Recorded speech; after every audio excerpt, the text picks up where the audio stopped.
اللہ تعالیٰ ہی اس کائنات کی اصل ہے۔ ہم سب اللہ تعالیٰ کے ہیں۔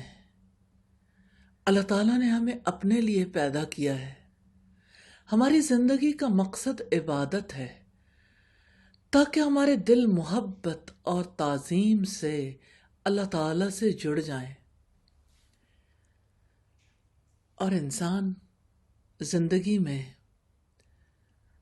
اپنے رب سے کتنا دور چلا جاتا ہے۔ کچھ لوگ زمانے میں ایسے ہوئے ہیں جنہوں نے زندگی بھر اپنے رب کے حکم کی اتباع کی ہے، لیکن کہیں کوئی خطا ہو گئی تو انہوں نے رب کی طرف رجوع کر لیا، وہ رب کی طرف لوٹ آئے۔ لیکن کتنے ہی لوگ ہیں جو ساری زندگی گناہ کرتے ہیں اور رب کی طرف لوٹ کر آ نہیں پاتے۔ اللہ تعالیٰ نے اپنی رحمت کا دروازہ کھلا رکھا ہے، ہر ایک کے لیے لوٹ جانے کی گنجائش چھوڑی ہے جب تک کہ موت کے آثار شروع نہیں ہو جاتے۔ ہم تاریخ اسلامی کا، تاریخ انسانی کا ایک ایسا واقعہ دیکھیں گے جو ہمارے لیے بہت بڑا سبق ہے۔ یہ نوح علیہ السلام کی زندگی کا واقعہ ہے۔ اللہ تعالیٰ نے سیدنا نوح علیہ السلام کو ان کی قوم کی طرف دعوت دینے کے لیے بھیجا۔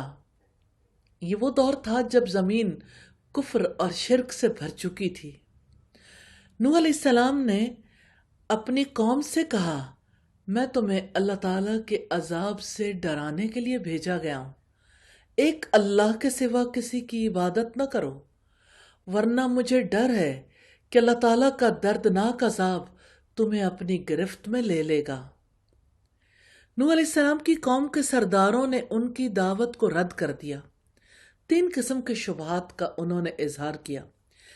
پہلا شبہ یہ تھا کہ تم تو ہماری طرح کے انسان ہو، نبوت کے حقدار کیسے بن گئے؟ دوسرا شبہ یہ تھا کہ قوموں کے سرداروں میں سے ایک نے بھی تمہاری پیروی نہیں کی، صرف گھٹیا قسم کے لوگوں نے تمہاری پیروی کی ہے جو کم عقل ہیں اور بے وقوف ہیں، اچھی اور گہری سمجھ نہیں رکھتے۔ اگر تم نبی ہوتے تو قوم کے سردار تم پر ایمان لاتے۔ اور تیسرا شبہ یہ تھا کہ تم میں اور تمہارے پیروکاروں میں کوئی خوبی ایسی نظر نہیں آتی جو ہم میں نہ ہو، پھر تم نبی کیسے ہو گئے؟ اسی کا تذکرہ سورہ ہود کی آیت نمبر 27 میں فَقَالَ الْمَلَأُ الَّذِينَ كَفَرُوا مِنْ قَوْمِهِ مَا نَرَاكَ إِلَّا بَشَرًا مِثْلَنَا۔ تو ان کی قوم کے کافر سرداروں نے کہا کہ ہم تو تمہیں اپنے جیسا ہی ایک انسان دیکھ رہے ہیں۔ وَمَا نَرَاكَ اتَّبَعَكَ إِلَّا الَّذِينَ هُمْ أَرَاذِلُنَا بَادِيَ الرَّأْيِ وَمَا نَرَىٰ لَكُمْ عَلَيْنَا مِنْ فَضْلٍ بَلْ نَظُنُّكُمْ كَاذِبِينَ۔ تو ان کی قوم کے کافر سرداروں نے کہا، ہم تو تمہیں اپنے جیسا ہی ایک انسان دیکھ رہے ہیں، اور ہم دیکھ رہے ہیں کہ تمہاری پیروی ہم میں سے صرف گھٹیا لوگوں نے کی ہے جو ہلکی سمجھ بوجھ والے ہیں، اور ہم اپنے اوپر تمہارے لیے کوئی برتری نہیں پاتے، بلکہ ہم تو تمہیں جھوٹا ہی سمجھتے ہیں۔ حافظ ابن کثیر نے ان شبہات کا جائزہ لیا ہے اور یہ کہا ہے کہ یہ باتیں قوم نوح کی جہالت اور کم عقلی کی دلیل تھیں، اس لیے کہ حق تو حق ہی ہوتا ہے، اس کی اتباع ایلیٹ کلاس کے لوگ، شرفائے قوم کریں یا غریب لوگ کریں، اور تاریخ بتاتی ہے کہ حق کو ماننے والے ہمیشہ زیادہ تر کمزور لوگ ہی رہے ہیں۔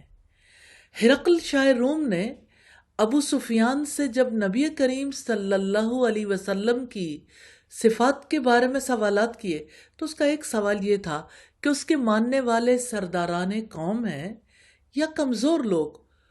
ابو سفیان نے کہا کمزور لوگ، تو ہرقل نے کہا کہ ہمیشہ انبیاء کی پیروی کرنے والے ایسے ہی لوگ ہوا کرتے ہیں، اور یہ جو انہوں نے کہا کہ تمہارے ماننے والے زیادہ گہری فکر والے نہیں ہیں، تو یہ کوئی قابل توجہ بات نہیں ہے، اس لیے کہ اگر حق واضح ہو اور دل کا آئینہ روشن ہو تو آدمی ایک لمحے کے لیے بھی شک و شبے میں نہیں پڑتا، فوراً حق کو قبول کر لیتا۔ نبی صلی اللہ علیہ وسلم نے جب اپنی رسالت کا اعلان کیا تو سیدنا ابو بکر نے بغیر کسی توقف کے آپ کی آواز پر لبیک کہا، اسلام میں داخل ہو گئے۔ تو یوں ہمیں پتہ چلتا ہے کہ قوم نے جو اعتراضات کیے تھے وہ اعتراضات ویلڈ نہیں تھے، درست نہیں تھے۔ نوح علیہ السلام نے جب اپنی قوم کی کافرانہ باتیں سنی تو کہا، اے میری قوم کے لوگو، اللہ تعالیٰ نے تو مجھے اپنے نبی ہونے کی دلیل عطا کی ہے، اور میں اگر تمہارے جیسا انسان ہوں تو یہ اس بات سے نہیں روکتا کہ وہ مجھے مقام نبوت سے نہ نوازے، اور اگر میرے ماننے والے مالی اعتبار سے کمزور ہیں تو یہ بھی نبوت سے مانے نہیں ہیں، اس لیے کہ انسان ہونے میں، عقل و فہم میں وہ تمہاری طرح ہیں، اور یہ نبوت تو اللہ کی رحمت اور اس کا فضل ہے جو اس نے مجھے دیا ہے۔ اگر تمہاری بصیرت ختم ہو گئی ہے اور تم حق کو نہیں دیکھ پا رہے تو میں تمہیں اسے قبول کرنے پر مجبور تو نہیں کر سکتا، میرا کام تو صرف دعوت دینا ہے۔ نوح علیہ السلام نے ان سے یہ بھی کہا کہ میں دعوت و تبلیغ کے کام پر تم سے کوئی معاوضہ طلب نہیں کرتا کہ آپ اس بات پر شبہ کرو کہ میں دنیا طلب کرنے کے لیے ایسا کر رہا ہوں۔ خیر، جب قوم نوح کے پاس کوئی دلیل نہ رہی، عاجز آ گئے تو کہنے لگے، ہم ان مباحثوں سے تنگ آ گئے، اگر سچے ہو تو جس عذاب کا وعدہ کرتے ہو اسے لا کر دکھا دو۔ نوح علیہ السلام نے جواب دیا، یہ میرے اختیار میں نہیں ہے، جب اللہ تعالیٰ چاہے گا عذاب آئے گا، اور اس وقت تم اسے عاجز نہیں کر سکو گے۔ اللہ تعالیٰ نے نوح علیہ السلام کو خبر دی، اب تک جو ایمان لا چکے، اب کوئی ایمان نہیں لائے گا، تو وہ ان کے ایمان لانے سے نا امید ہو گئے اور ان کے حق میں بد دعا کر دی کہ اللہ اب کسی کافر کو زمین پر نہ رہنے دے۔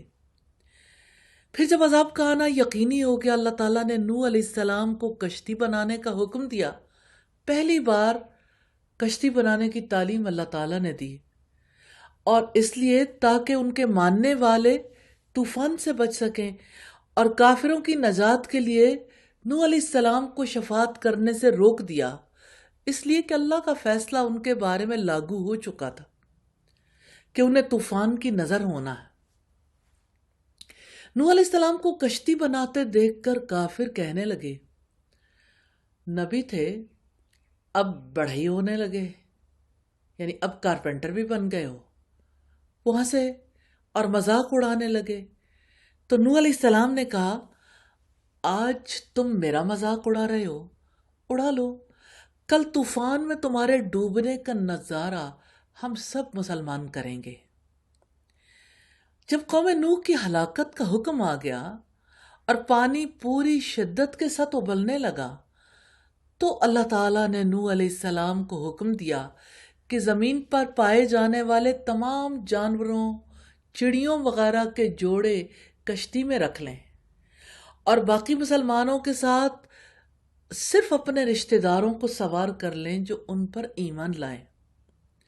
نوح علیہ السلام نے جب طوفان امڑتے دیکھا تو اپنے مسلمان ساتھیوں سے کہا، کشتی میں سوار ہو جاؤ، یہ اللہ کے نام سے چلے گی اور اسی کے نام سے، اسی کی مرضی کے مطابق رکے گی، بے شک میرا رب مغفرت طلب کرنے والا اور رحم والا ہے، وہ ہمیں ضرور اس طوفان سے نجات دے گا۔ اسی کا تذکرہ سورہ ہود کی آیت نمبر 41 میں ملتا ہے، وَقَالَ ارْكَبُوا فِيهَا بِسْمِ اللَّهِ مَجْرَيْهَا وَمُرْسَاهَا إِنَّ رَبِّي لَغَفُورٌ رَحِيمٌ۔ جب نوح علیہ السلام اور ان کے مسلمان ساتھی بسم اللہ کہہ کر سوار ہو گئے تو کشتی پہاڑوں کی مانند اونچی موجوں کے درمیان چلنے لگی۔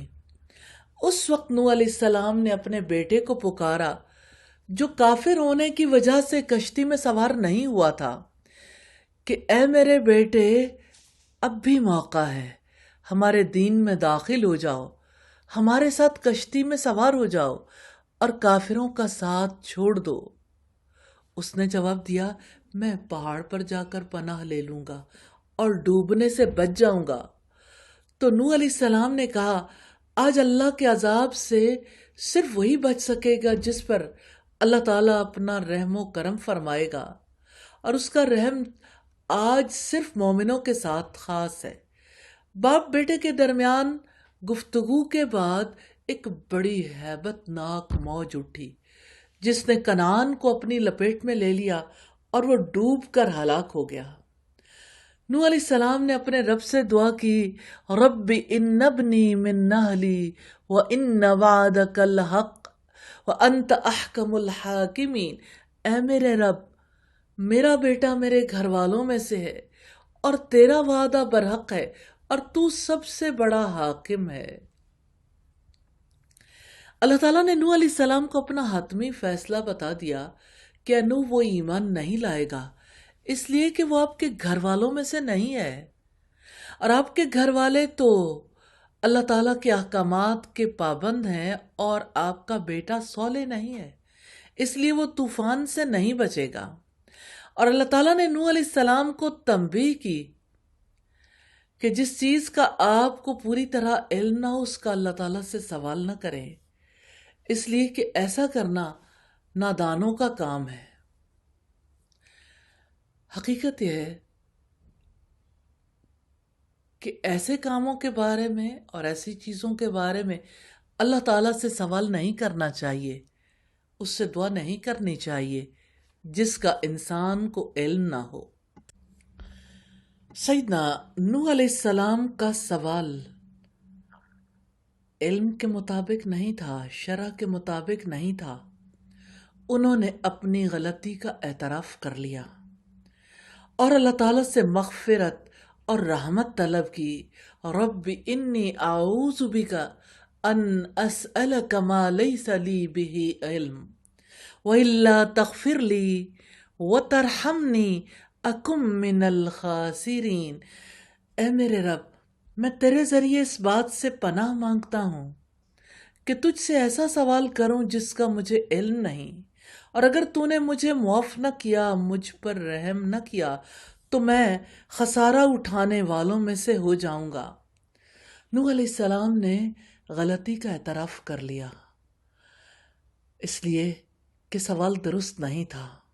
سوچیں، ہماری زندگی میں کتنی دعائیں ہیں جن کا کرنا نامناسب ہے، لیکن ہم سوال کرتے ہیں، پھر اللہ تعالیٰ سے ناراض بھی ہوتے ہیں، ہر حال میں یہ چاہتے ہیں کہ دعا ہماری پوری ہو جائے، خواہ اس میں ہمارے لیے نفع ہو یا نہ ہو۔